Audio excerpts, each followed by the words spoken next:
Imagine a place where innovation is not just born in high-rise laboratories of Europe or Silicon Valley, but in the heart of Africa, a continent often underestimated when it comes to technology. Tonight, we take you deep into the story of a South African breakthrough that is shaking the auto industry to its very core. Viewers, welcome to the world of an invention that has the potential to redefine how we see cars, fuel, and the future of mobility. South Africa, a country known for its rich culture, wildlife, and history, is suddenly being talked about for something entirely different, a cutting-edge auto technology that the rest of the world never saw coming. For years, South Africa has been considered a place where cars are assembled, tested, or imported, but rarely where the future of automotive technology begins. But that narrative has just changed. Our story begins not in a futuristic lab, but in a modest workshop in Johannesburg. A group of engineers, many of them young graduates from local universities, came together with a dream: to create an invention that could solve two of the country's biggest problems: energy shortage and rising fuel prices. What they ended up building is something that experts are now calling a game changer. This invention is not just about making cars faster, sleeker, or smarter. It is about making them sustainable, affordable, and suited to the unique challenges of African roads and economies. South Africa's invention is a hybrid between cutting-edge green energy solutions and rugged engineering designed for real-world conditions. Let's paint a picture for you. Imagine a car that charges itself while driving, thanks to an innovative kinetic energy recovery system. Imagine a battery that doesn't just depend on traditional charging stations, which are scarce in rural Africa, but can partially recharge itself through solar integration built directly into the vehicle's body. Now combine that with lightweight materials sourced locally, designed to handle rough terrains, potholes, and long-distance travel. This is not science fiction. This is the invention that has been quietly tested in South Africa for the last 2 years and is now shocking the world. But before we dive into the tech itself, let's talk about the why. Why would South Africa be the birthplace of such a bold invention? The answer lies in necessity. The country faces frequent power outages, known locally as load shedding. Gasoline prices are unpredictable. Roads are often in poor condition. And yet, people need affordable, reliable cars to get to work, to travel, to live their lives. This environment created the perfect storm for innovation. Where other countries innovate because they can, South Africa innovates because they must. The invention was first revealed at a small tech fair in Cape Town. At first, it was dismissed as just another prototype that would probably never see mass production. But when the demonstration began, jaws dropped. The car moved almost silently, powered not just by its battery, but also by its revolutionary energy recovery system. Reporters who were present that day recall how even international guests couldn't believe their eyes. Some whispered, "Is Africa about to lead the auto industry?" The creators, a team calling themselves Ubuntu Mobility, wanted to prove a point. They wanted to show that African nations could not only consume technology from the West, but also create their own groundbreaking innovations. And their invention is proof of that vision. So what makes this technology so shocking to the world? First, it's the dual power system.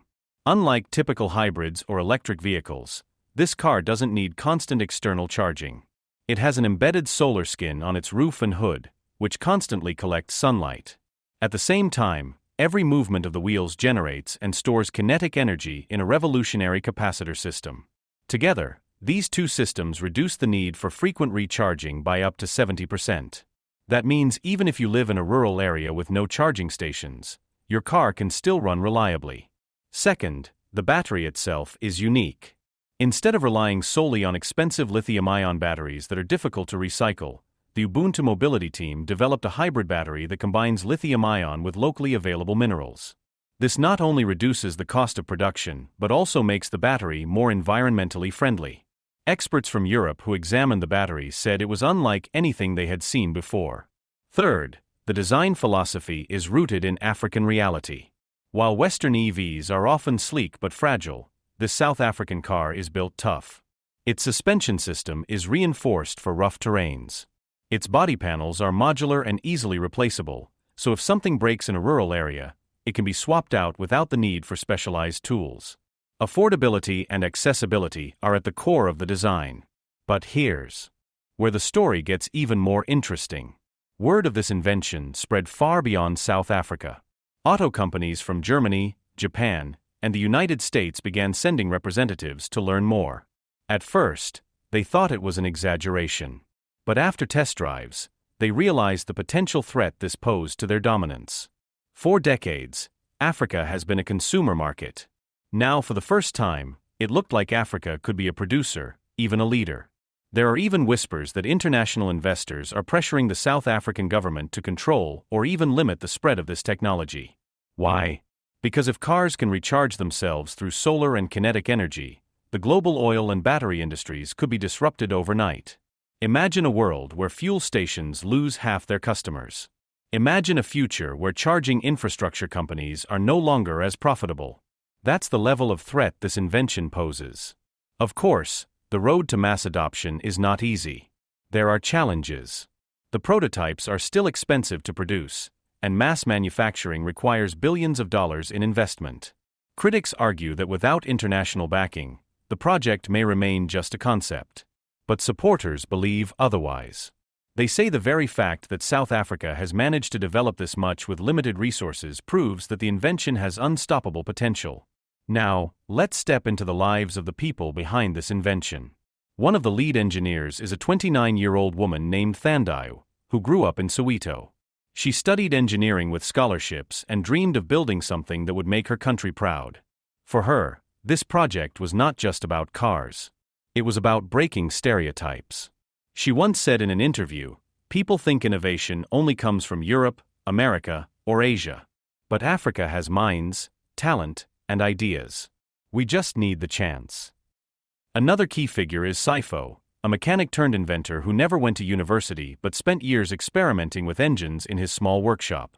His practical knowledge of how cars really work on African roads became the backbone of many design choices.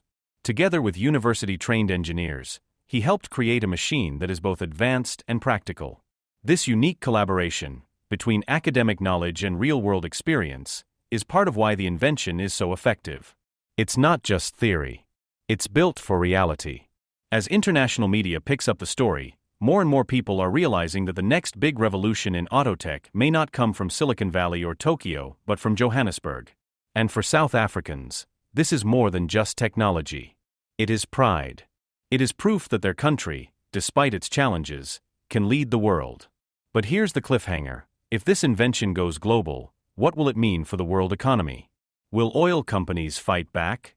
Will big automakers try to buy and bury the technology? Or will this invention truly reshape the future of cars? Stay with us as we uncover the deeper layers of this groundbreaking autotech and reveal the global battle that is just beginning. The news of South Africa's groundbreaking invention didn't just stay within the borders of Johannesburg or Cape Town.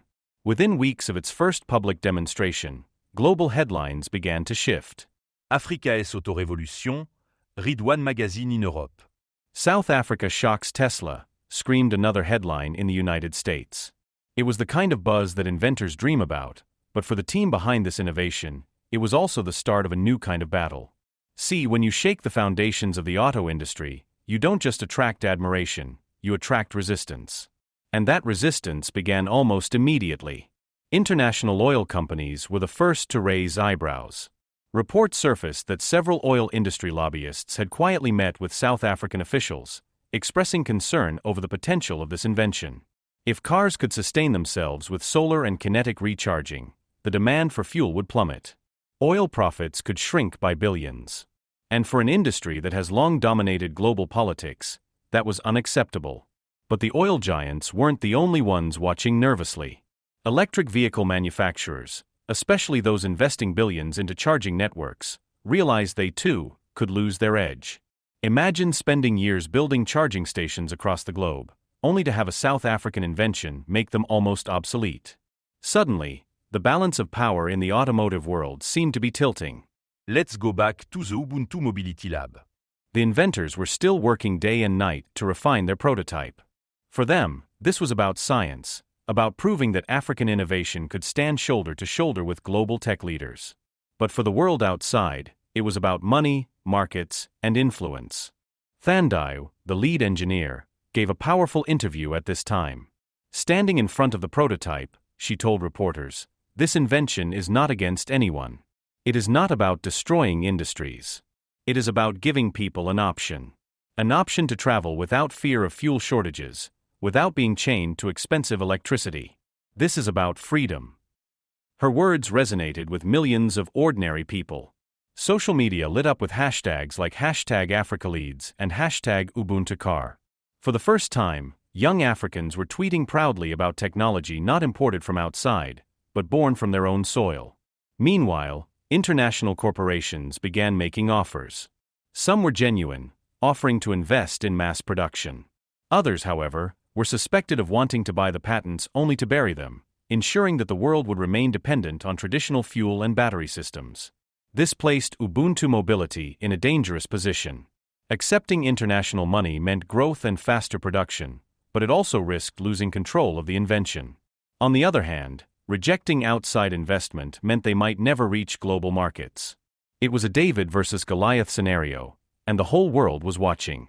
But what about the people in South Africa? How did they react? For ordinary citizens, the invention became a symbol of hope. Taxi drivers in Soweto imagined a future where they wouldn't have to spend half their income on fuel.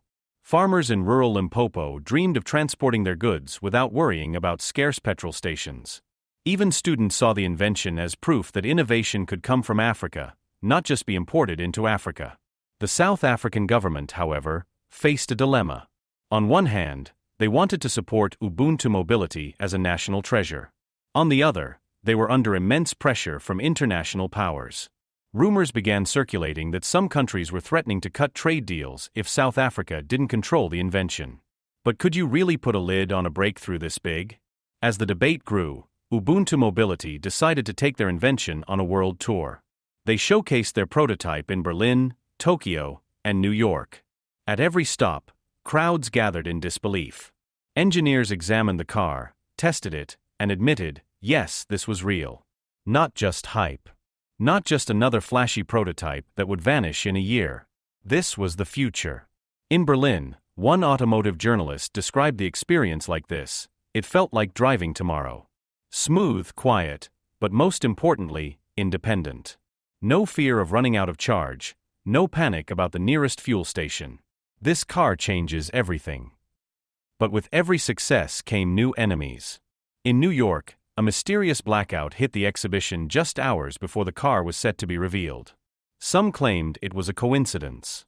Others whispered it was sabotage. Ubuntu Mobility brushed it off, but insiders knew they were stepping into dangerous waters.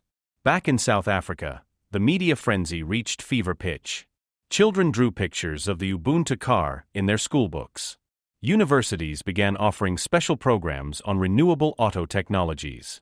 And even local artists started writing songs and poems celebrating Africa's new role as a global innovator. But innovation is never a straight road. Behind the scenes, the team faced challenges that could break even the strongest inventors. The hybrid battery, while revolutionary, still needed further testing. Some components weren't available locally and had to be imported at high costs. And most importantly, they needed a factory big enough to produce cars on a scale that could compete with international giants. This is where local investors stepped in. Several South African entrepreneurs, inspired by the project, pledged their support. One billionaire even offered to fund the construction of Africa's first large-scale EV production plant, dedicated solely to Ubuntu Mobility's invention.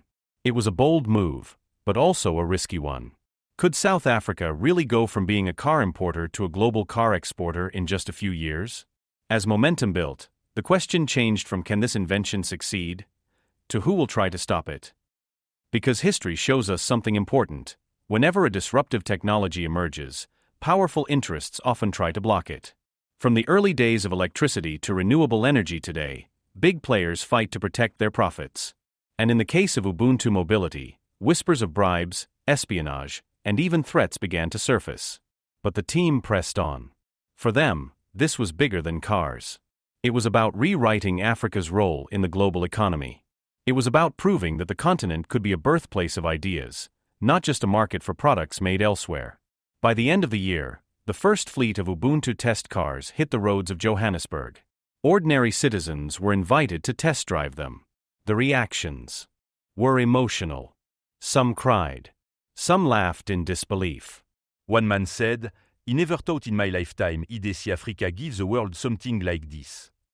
And so, the invention that started in a small workshop was now on the brink of becoming a global revolution. But revolutions come at a cost. And in part 3 of this story, we dive into the intense corporate battles, the global backlash, and the hidden dangers that Ubuntu Mobility will have to face if they want their invention to survive. And so, from the heart of South Africa, in a small workshop where dreams were larger than resources, a revolution was born. A car that could charge itself, endure tough roads, and give hope to millions who thought innovation was always somewhere else. Ubuntu Mobility did not just create an invention. They created a statement that Africa is not behind, Africa is not waiting, Africa is ready. Ready to lead, ready to inspire, ready to shock the world. But the story doesn't end here. Because every great invention face résistance. Every great idea is tested by power, by money, by those who fear change. Yet history has shown one truth: once the spark of innovation catches fire, no force on earth can extinguish it. This South African breakthrough may not just be the future of cars. It may be the future of freedom itself, freedom from fuel monopolies, freedom from broken promises of technology, freedom from limits set by others. Viewers, remember this moment. Because years from now, when the world drives cars that no longer depend on gas pumps or endless charging stations, when mobility becomes truly sustainable, people will look back and say, it started here. In Africa. With Ubuntu. With the courage to dream. This is not just South Africa's invention. This is the world's future. And the future has already begun.